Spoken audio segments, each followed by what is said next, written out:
తుడిచిన ఫ్లోరే ఊర్వడం తుడిచిన ఇల్లే.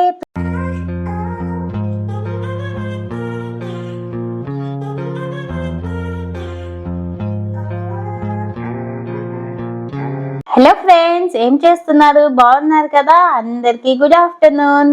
వంటలన్నీ ప్రిపేర్ చేసి తినడం అయిపోయిందా? ఇంతకు మీరేం వంట ప్రిపేర్ చేసుకుంటున్నారు? నేనైతే మార్నింగ్ ఇడ్లీతో స్టార్ట్ చేశాను. మీకు ఈ బ్లాగ్ మొత్తంలో ఒక సర్ప్రైజ్ అయితే ఉంది. అదేంటో మొత్తం బ్లాగ్ చూసి మీరే కనిపెట్టి చెప్పాలన్నమాట. నేనైతే లాస్ట్ లో చెప్తాను, మీరైతే మిడిల్లో మీకు ఏమైనా తెలిస్తే కామెంట్ చేసేయండి. వీడియోని పాస్ చేసి అలా అని వీడియో స్కిప్ చేసి వెళ్ళొద్దు.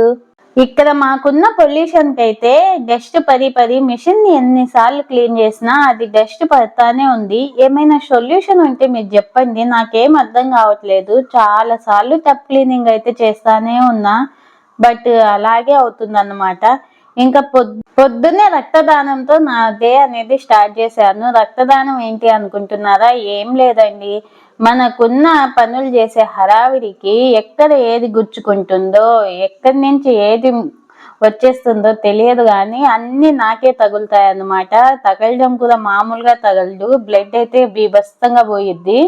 అండ్ ఇంకో విషయం ఏంటంటే, నాకు అనిపించింది నాకు తగిలే దెబ్బలన్నీ నేను పూర్తిగా రెస్ట్ తీసుకోలేను, అలా అని చెప్పి పనులు చేసుకోలేను. అదేంటో విచిత్రంగా నాకే అలా జరిగిద్ది. నాకేం అర్థం కాదు అప్పుడప్పుడు అసలు ఎందుకు నాకే అలా జరిగిద్దో. తగిలే దెబ్బ చిన్న దెబ్బ పెద్ద దెబ్బ చెప్పలేమన్నమాట, ఆ విధంగా ఉంటుంది. సో అందుకని హడావిడి లేకుండా పనులు అయితే చేసుకోవాలండి. మీరు కూడా చేసుకోండి అలాగే. నాకు చాలా రోజుల నుంచి ట్రై చేస్తున్నా. ఈ మధ్య కొంచెం హెల్త్ కండిషన్ సరిగ్గా లేక నేను లేయడం లేట్ అవుతుంది. సో లేట్ అంటే మరీ ఏదో 9-10 అనుకోవద్దు. 7కి లేచినా నాకు లేట్ లాగే అనమాట. ఆ టైంకి లేస్తే హడావిడిగా అయిపోతాయి పనులన్నీ. గిన్నెలు క్లీనింగ్ అన్ని నైట్ చేసే పెట్టుకుంటానండి. నేను మార్నింగ్ అసలు చేయను. నైట్ ఎన్ని గిన్నెలు ఉన్నా వాష్ చేసాకే నిద్రపోతా. అది ఈవెన్ 12 అయినా 1 అయినా టైమ్. ఇలా ఉదుస్తూ ఉంటే ఒక చిన్న సాంగ్ పాడాలని ఉంది, పాడతాను. విన్నాక మీకైతే కొంచెం గుండె ధైర్యం ఉంటే వీడియో మొత్తం చూడండి. ముందే చెప్పేస్తున్నా. తుడిచిన ఫ్లోరే ఊర్వడం తుడిచిన ఇల్లే తుడటం చీపురు వదలకపోవడం ఫ్లోర్ మొత్తం నీటయ్యాక మళ్ళీ పారవ్వడం అలిసి అలిసి ఆగడం ఆగి ఆగి మళ్ళీ ఊరవడం ఎన్ని మార్పులకి కారణం ఏమై ఉంటుందో ఇది కాదా పెళ్ళి పెళ్ళి, ఇది కాదా పెళ్ళి పెళ్ళి, ఇది కాదా పిఎల్ఎల్ఐ, ఇది కాదా పెళ్ళి పెళ్ళి. అబ్బా, మన సబ్స్క్రైబర్స్ కి అండ్ వీడియో చూస్తున్న వాళ్ళందరికీ ఒక విషయం అయితే చెప్తా. నా గొంతుని అయితే కొంచెం ఎక్స్క్యూజ్ చేయండి. గొంతు ఎలా ఉన్నా నా మనసులోని బాధ భావం అయితే నిజమన్నమాట. నాకే కాదండి బాబో, హౌస్ వైఫ్స్ అందరికి ఇదే బాధ. ఉరుస్తూనే ఉంటాం, తుడుస్తూనే ఉంటాం. ఎందుకు మేము డే మొత్తం ఇంట్లో ఉంటాము మాకే తెలియదు. ఎందుకు ఖాళీగానే ఉంటుంది కదా ఈ అమ్మాయి ఏం చేస్తుంది అని అందరూ అంటారు, కానీ నాకు ఒక తెలియక అడుగుతానబ్బా. ఈ ఊరవడం తుడవడం కరగడం ఇవన్నీ ఎవరు చేస్తున్నారు? అసలు ఆ బాత్రూంలో అయితే మామూలుగా ఉండవు అన్నమాట. బంధువులు వచ్చినా మన ఇంట్లో వాళ్ళున్నా ఎంతమంది వచ్చినా ఎంతమంది పోయినా అది కరిగి కరిగి కరిగి కరిగి మా చేతులు అరిగిపోతున్నాయి, కానీ విముక్తి అయితే లభించట్లేదు. పని నుంచి అనుకుంటారేమో, కాదండి, పని నుంచి విముక్తి గురించి కాదు నేను చెప్పేది. ఈ మాటలు అంటారు చూడు, ఏదైతే మాటలు ఏముందబ్బా ఇంట్లోనే ఉంటుంది ఖాళీగా తిని పది ఉంది అని చెప్పి, ఆ మాటల నుంచి విముక్తి లభించట్లేదబ్బా. ఖాళీగా ఎవరున్నారు అంటే మా పని మీరు చేసిపోతున్నారా ఏమి? నాకు అర్థం కాదు. ఈసారి ఎవరైనా మిమ్మల్ని ఖాళీగానే ఉంటావు కదా ఇంట్లో ఏం చేస్తున్నావు అంటే గట్టిగా సమాధానం ఇచ్చేయండి. ఎందుకంటే ఎవ్వరు ఖాళీగా ఉండట్లేదు. ఈవెన్ చాలా మంది పనికి ఎవరినైనా పెట్టించుకొని పని చేయించుకున్నా వాళ్ళు చేసి వెళ్ళాక సర్దుకోవడం, మళ్ళీ అది ఆర్గనైజ్ చేయడం, ఆ పని దాంట్లోని మళ్ళీ అది ఒక పక్కకు పెట్టడం, అది కూడా చాలా చాలా చాలా మైండ్ అంతా పెట్టి మనం చేయాల్సిన పనే.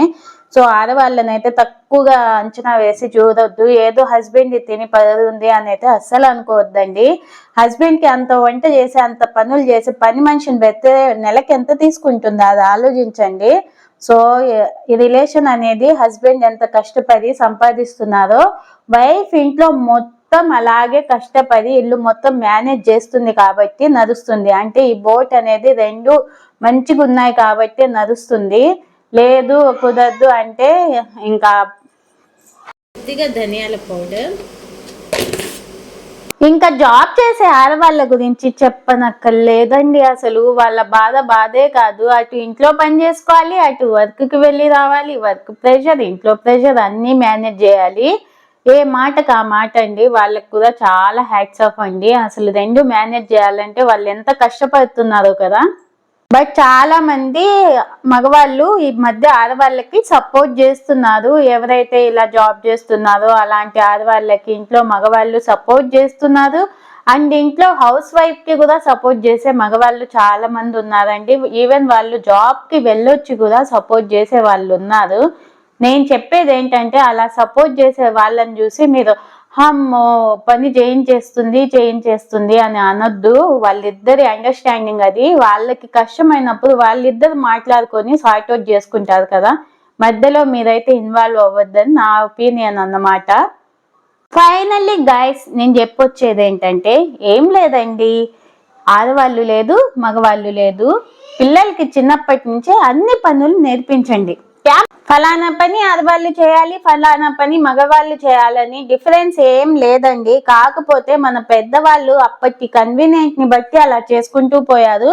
అలా చెప్పాలంటే ఆది మానవుల కాలంలో వేట కోసం వెళ్ళినప్పుడు ఆడవాళ్లే ముందుండే వాళ్ళని చాలా మంది చెప్తారండి. మరి ఆలోచించండి, ఫస్ట్ నుంచి ఆడవాళ్ళు స్ట్రాంగే. కాకపోతే పిల్లల్ని కనడం, వాళ్ళని చూసుకోవడం, ఫ్యామిలీ కోసం వాళ్ళు సాక్రిఫైస్ చేస్తూ వాళ్ళంటూ ఏంటనేది వాళ్ళు మర్చిపోయారు, అంతే అన్నమాట. సో చిన్నప్పటి నుంచి ఆరా మగ ఫలానా పని చేయాలి ఫలానా చేయకూడదు అని డిఫరెన్షియేట్ చేయకుండా ఇద్దరిని ఒకేలా పెంచండి. ఇంట్లో ఆరా మగ ఇద్దరు పిల్లలు ఉంటే ఇద్దరికి అన్ని పనులు అలవాటు చేసి నేర్పించండి. ఎందుకంటే ఇద్దరికి అన్ని పనులు రావాలి. నేనైతే మా బాబుని అలాగే పెంచాలని అయితే అనుకుంటున్నా. మరి మీరు మీ స్టాండ్ మీరు కూడా ఇప్పటి నుంచే తీసుకోండి. మన జనరేషన్ వరకు ఏదో జరిగిపోయింది. ఇంక నుంచి మన తర్వాత జనరేషన్ అయితే మనలా జరగకూడదని మనం గుర్తుపెట్టుకోవాలి. ఇంకా ఆ టాపిక్ గురించి అయిపోతే మన వ్లాగ్ లోకి వెళ్తే గోంగూర పప్పు అనేది ప్రిపేర్ చేశాను. మనం పప్పు డైలీ నార్మల్ గా చేస్తూ ఉంటాం కదా.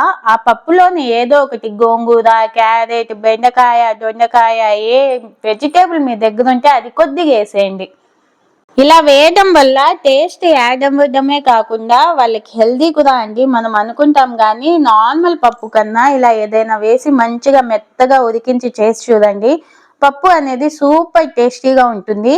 ఎస్పెషల్లీ అసలు గోంగూర పప్పు గురించి చెప్పాలంటే మా నెల్లూరు సైడ్ అయితే గోంగూర దొరికేది చాలా పుల్లగా మంచిగా ఉంటుందండి. సో ఆ పప్పు అనేది చేసినప్పుడు పుల్లగా భలే టేస్టీగా ఉంటుంది అన్నమాట. నాకు కూడా అంతకు ముందు తెలీదు గోంగూర పప్పు కూడా చేయొచ్చా అని చెప్పి. పెళ్ళయ్యాకే నేర్చుకున్నాను. ఈవెన్ ఇవన్నీ నావి కొన్ని ఓన్ రెసిపీస్ అన్నమాట. నేనే అప్పుడప్పుడు ట్రై చేసేదాన్ని. సో అవి సక్సెస్ అయినవి నేను అలా ఫాలో అవుతున్నా.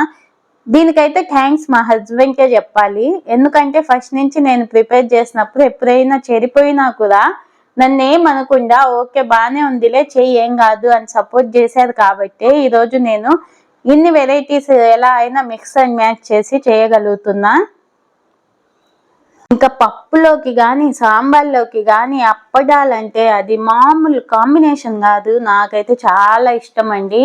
నాకు నాన్ వెజ్ దానికన్నా ఇలా పప్పు అప్పడాలు, సాంబార్ అప్పడాలు తింటే ప్రశాంతంగా అనిపించిద్ది. ఇంక ఇక్కడైతే అల్లం అండి. ఇది నేను అల్లం మొన్న చాలా తక్కువకి దొరికింది ప్రైస్ అయితే. సో తెచ్చిన అల్లాన్ని మనం కొద్దిగా వేస్తే అది పాడైపోతుంది. ఇంకా దాన్ని స్టోర్ చేయడానికి నేను ఏం చేస్తానంటే అల్లం మొత్తం నీట్ గా వాష్ చేసేసి దాన్ని మంచిగా ఇంకా పీల్ చేసేసి కాసేపు మంచిగా ఇంట్లోనే ఎండబెడతాను. అంటే మళ్ళీ బయట ఎండలో అయితే ఆరేయను. సో అలా ఎండిపోయిన అల్లంని నేను ఓన్లీ అల్లం మాత్రమే మిక్సీ చేసేసి ఇంకా పేస్ట్ ని డీప్ ఫ్రిడ్జ్ లో పెట్టేస్తాను. ఇది మనకి దాదాపు 2-3 months ఈజీగా వస్తుందండి. అస్సలు పారవ్వదు. కాకపోతే అల్లం వెల్లుల్లి కలిపినప్పుడు టేస్ట్ మారిపోయిద్ది. అండ్ దానివల్ల ఇంకో మనకి యూజ్ అవ్వని థింగ్ ఏంటంటే టీలోకి ఎప్పుడైనా వేసుకోవాలంటే అల్లం వెల్లుల్లి కలిపి వేసామనుకోండి మనం టీలో వేసుకోలేం కదా. సో అందుకని ఈ విధంగా అయితే స్టోర్ చేసేసామనుకోండి, వట్టి అల్లాన్నే మనం టీలో కూడా వేసుకోవచ్చు. టీ కూడా చాలా బాగుంటుంది, ఎందుకంటే అది మంచిగా పేస్ట్ అయిపోతుంది కాబట్టి కొద్దిగా తీసి లాస్ట్ లో టీలో యాడ్ చేసామనుకోండి, ఈ చలికాలానికి గొంతులోకి ఆ అల్లం టీ వెళ్తుంటే అసలు ఆ ఫీలింగ్ వందనాతీతం అన్నమాట, అంత బాగుంటుంది. ఇక్కడైతే ఇంకా గోంగూర పచ్చడి చేద్దామని ప్రిపేర్ చేస్తున్నా. మీకు ఒక విషయం చెప్పాలి, ఇది 2 days బ్లాగ్ అండి, కలిపి పెడుతున్నాను. సో మీరైతే ఏం కన్ఫ్యూజ్ అవ్వద్దు. మీకు బ్లాగ్ ముందులో చెప్పినట్టు లాస్ట్ లో ఒక ట్విస్ట్ అయితే ఉంది, అది లాస్ట్ లోనే రివీల్ చేస్తాను. ఇప్పుడైతే మీరు బ్లాగ్ కంటిన్యూగానే వాచ్ చేయండి. ఇప్పటి వరకు వాచ్ చేశారంటే మిడిల్ వరకు వచ్చేసింది బ్లాగ్ అనేది, మీకు నచ్చే ఉంటుంది అనుకుంటున్నా. మీకు ఒక విషయం చెప్పాలండి, ఎవరైతే ఇలా వాచ్ చేస్తున్నారో వీడియో ఓపెన్ చేశాక ఫుల్గా చూడండి. ఒకవేళ మీకు ఆ టైంలో పని ఉంది అన్నప్పుడు కాసేపు పక్కనైనా పెట్టేయండి, కానీ ఫోన్ అలా స్కిప్ చేసిపోవద్దు.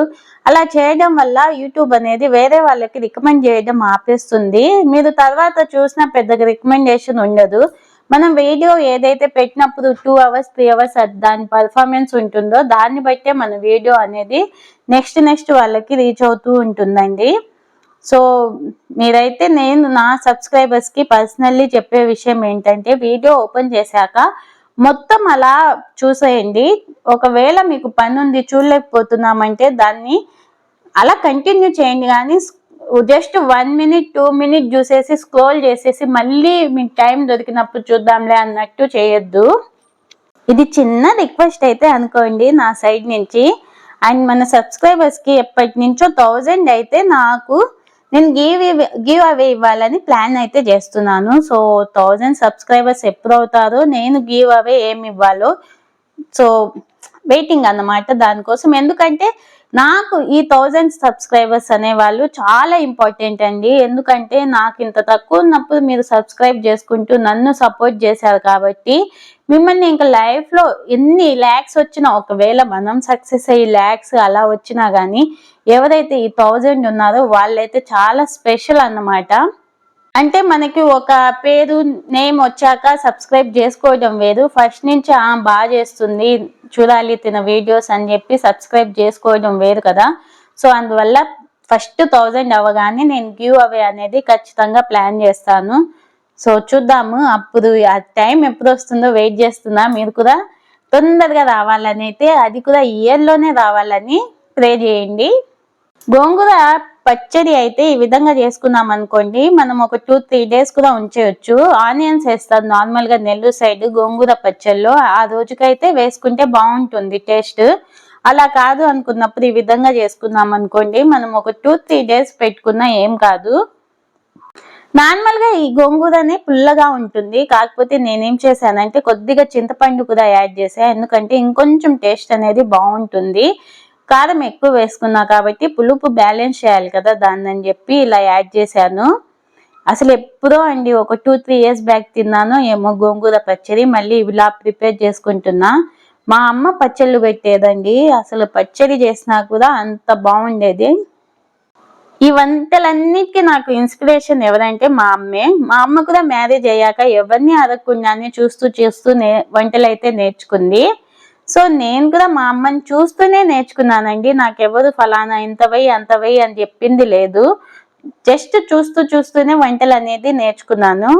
ఇంకా యూట్యూబ్ వచ్చాక యూట్యూబ్ లో చూడడం, కొత్త రెసిపీస్ నేను చూసినా గానీ సేమ్ ఫాలో అవ్వనండి, నా టేస్ట్ ని బట్టి మార్చుకుంటూ ఉంటాను అన్నమాట.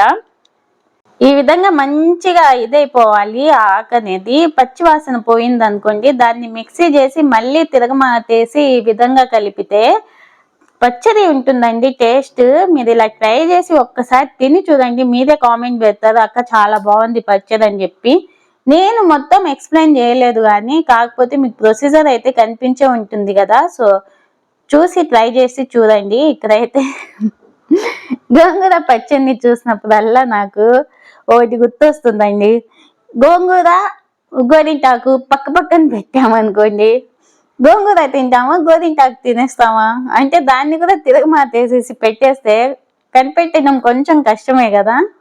ఇక్కడైతే అన్ని పనులు పూర్తయ్యాక మా బాబుతో హోంవర్క్ రాయిస్తున్నాను. టేబుల్ పరిస్థితి అదన్నమాట, స్టడీ టేబుల్. దాన్నైతే అసలు మా బాబు మంచిగా కలర్ఫుల్ గా తీర్చిదిద్దారు. వాడిని అరిచి నేను ఆపొచ్చు, కాకపోతే వాడు గోడల మీద వాటి మీద అయితే రాయట్లేదు. సో అలాంటప్పుడు వాడిని అరిచి నేను ఆపి దాన్ని డైవర్ట్ చేయడం ఎందుకండి? వాడి ఆర్ట్ని వెలికి తీయాలంటే వాడు గీస్తేనే కదా వాడికి ఆర్ట్ బయటికి పడేది. ఇంకా స్టడీ టేబుల్ గురించి అంటే నాకు ఓపిక ఉన్నంత వరకు తుది చేస్తాను, లేదు పోలేదా అనుకుంటే ఇంకోటి మారుద్దాం అంతే కదా. పిల్లల్ని కొన్నిసార్లు మనం ఎంత ఫ్రీగా వదిలితే వాళ్ళు అంత బాగా నేర్చుకుంటారని నా ఫీలింగ్. అలా అని చెప్పి ప్రతిసారి వదలకూడదు, కొన్నిసార్లు స్ట్రిక్ట్ గా ఉండాలి, తప్పదు. ఎందుకంటే వాళ్ళకి వస్తువు వాల్యూ కూడా తెలియాలి కదా. ఇంకా ఫైనల్లీ మన వ్లాగ్ లో ఈరోజు ట్విస్ట్ ఏమిటంటే చెప్పేనా, ఏం లేదండి. ఈ వ్లాగ్ మొత్తంలో నేను డైరెక్ట్ గా నా ఫేస్ అయితే మీకు చూపించలేదు. ఇంతకీ మీరు అబ్జర్వ్ చేశారా లేదా?